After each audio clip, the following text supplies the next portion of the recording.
Ciphers of Time, Awakening the Legacy. Chapter 5, Vanished. The pounding on the door was persistent, each knock echoing in the dimly lit hotel room like the beating of a ceremonial drum. Manu, still tangled in the remnants of sleep, jerked upright. The previous night's exhaustion had been deep and complete. His brother, the waiter who now lay curled beneath the white sheets of the adjacent bed, remained undisturbed. Carefully extracting himself from the covers, Manu padded across the cold floor, the urgency of the knocking refusing to abate. "All right, I'm coming," he muttered under his breath, a hint of irritation lacing his voice. It was too early for guests. He opened the door with a swift motion, only to be met by the intense gaze of a stranger, a man whose features were etched with an anxiety that seemed to seep into the room like morning mist. Without so much as a greeting, the stranger breezed past Manu, finding refuge on the plush couch, his posture taut, as if preparing for an invisible assault. "It did not work," the man blurted out, his voice laced with frustration and a hint of desperation. "I woke up this morning in this stranger's body, a few blocks from here." He gestured vaguely toward the window as if indicating the direction of his bizarre awakening. "You were right about the visit to the forest being a waste of time. There must be some other reason for this whole situation." The words hung in the air, laden with implications that Manu's tired mind struggled to process. His gaze shifted to Shantanu, or rather, the man he believed was Shantanu, sleeping soundly in the bed, blissfully unaware of the room's tense atmosphere. Manu's jaw tightened, a familiar feeling of protective instinct rising within him. "Strange bodies and wasted journeys," he murmured under his breath, more to himself than to the stranger. His eyes sharpened with resolve, focusing on the man before him.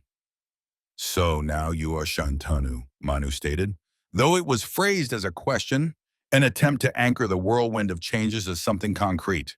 He paused, assessing the stranger's reaction.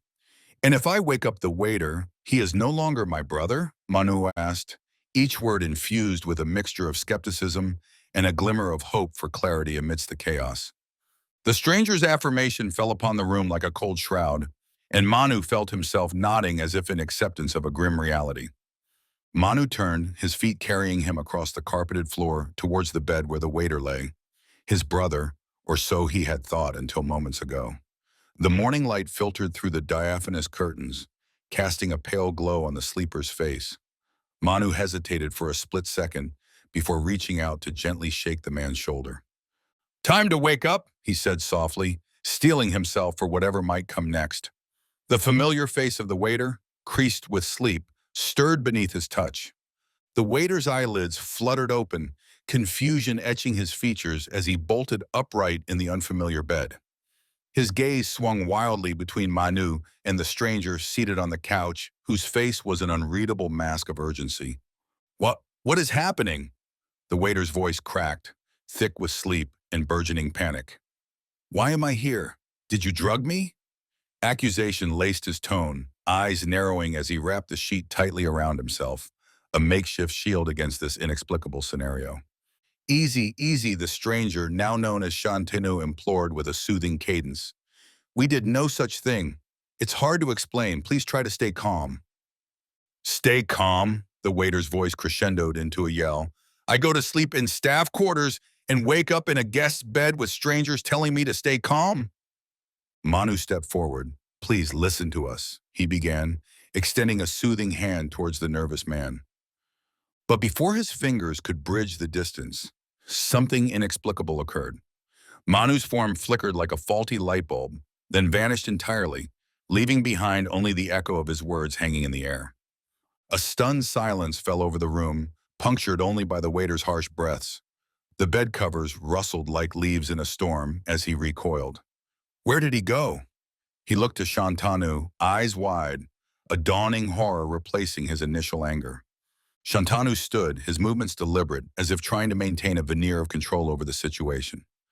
"I don't know," he admitted, the weight of their predicament pressing down upon him. "But we need to find him." "Find him?" The waiter's voice was a shattered whisper, disbelief and fear swirling together in a turbulent cocktail that threatened to sweep away the last figure of his composure. "People don't just vanish. Yet, as the words left his lips, the reality of what they were facing became irrefutable. Manu had vanished into thin air. The door banged against the wall as the waiter bolted from the room, his outcry trailing behind him like the wake of a speedboat. His panicked footsteps echoed down the hallway, an abrupt rhythm that marked his swift retreat from the impossible. Manu, Shantanu murmured, scanning the room as if his brother might reappear as suddenly as he had vanished. 10 minutes crawled by, each second stretching longer than the last, with Shantanu's heart hammering a relentless tempo. Then, abruptly, the door creaked open, revealing Manu, who staggered into the room. His face was ashen, his eyes wide, reflecting an ordeal that words could hardly capture. Sweat sheened his forehead, and his normally steady hands trembled at his sides. "I believe you, Shantanu," he said, his voice barely above a whisper, yet it bore the gravity of a man who had come face to face with the unfathomable. Manu leaned against the doorframe, his breath ragged as if he'd run a marathon. He clutched at the wood to steady himself, feeling the grain press into his fingertips, a grounding reality. "Talk to me," Shantanu urged from where he stood in the center of the room, his own shock momentarily forgotten in the face of his brother's distress. Manu pushed away from the door and stumbled forward, each step deliberate, an effort to distance himself from the bewildering experience. "There is something in that place," he managed to say, his voice a mix of wonder and fear. He sank onto the couch, his gaze unfocused, as if still processing the reality he had been thrust back into. "Like you, I am also not sure what exactly happened to me." Manu's hands came up, palms facing outward, as though trying to physically hold the fragments of his memory together. "But it was as if I teleported from here and appeared in the adjacent street."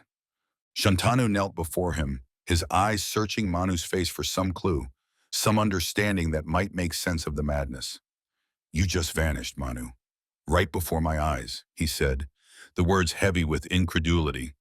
"One moment you were here and the next—" "Nothingness," Manu interjected, his tone hollow, "and then pavement beneath my feet, the honk of a rickshaw, the smell of street food." He looked up at Shantanu, his expression haunted. Shantanu's mouth set in a grim line. "We need answers," he declared, determination replacing the fear that had gripped him moments ago. "Whatever power we've stumbled upon." Manu nodded slowly, his mind racing with possibilities, each more fantastical than the last. Yet after what he'd experienced, nothing was too far-fetched anymore. "We'll find them," he said with a resolve that belied his pale complexion. "Together."